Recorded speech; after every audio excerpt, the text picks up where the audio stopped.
He may be retiring, but Ronnie Anderson is still a very busy man. Oh yeah, still going all over the place. Last week he helped host the USDA Undersecretary of Agriculture Steve Censky, who was in New Orleans with a delegation of farmers who were there to meet with him, and our cameras were there too. We got to listen to some of the most important topics being discussed in Louisiana agriculture right now. We got the Undersecretary of Agriculture, Secretary Censky's here, and he's visiting with different commodities in the state, talking about all the issues that are affecting us, implementation of the Farm Bill, trade negotiations that are going on, the impact that we're having from that.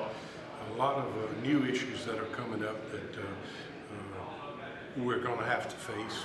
Coronavirus is one thing, and how that might affect trade with China and other trade avenues that we're doing. But we got a good cross-section of people from, well, Farm Bureau people, Ag Center people, the Department of Agriculture folks are here.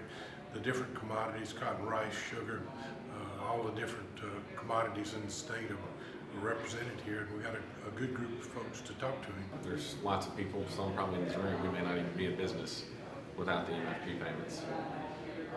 We understand the trade situation with China. We understand the president's motives.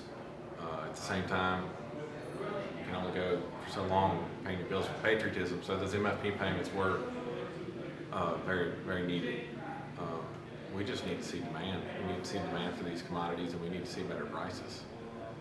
Otherwise, if we don't, I mean, we're just continually living off of government support, because prices where they've been are just not sustainable in the long term. Because not only do we have the depressed prices we've had lately, but we also have the weather disasters that have happened.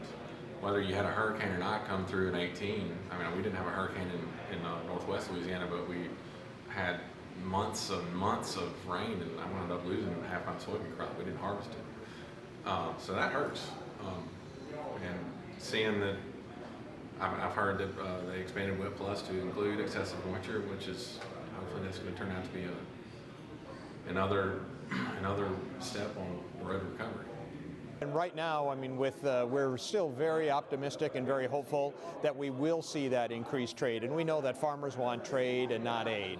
With China Phase 1 deal, China's, we believe, is going to be making very large purchases. They're just announced some tariff exemptions that we think that we're going to see that picking up.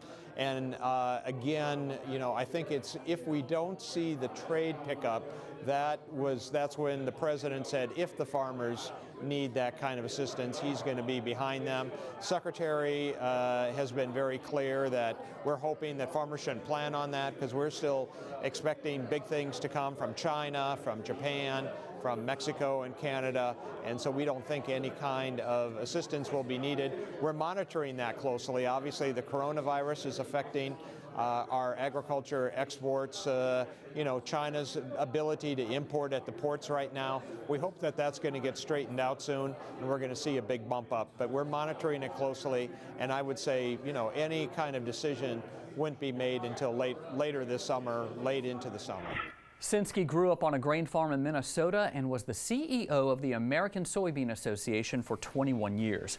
Still to come on TWILA, we're going to our other studio that's over there, the podcast studio, to talk podcasts. But first, we see the president pardon a turkey every November, but in Louisiana, we have our own pardon to hand out.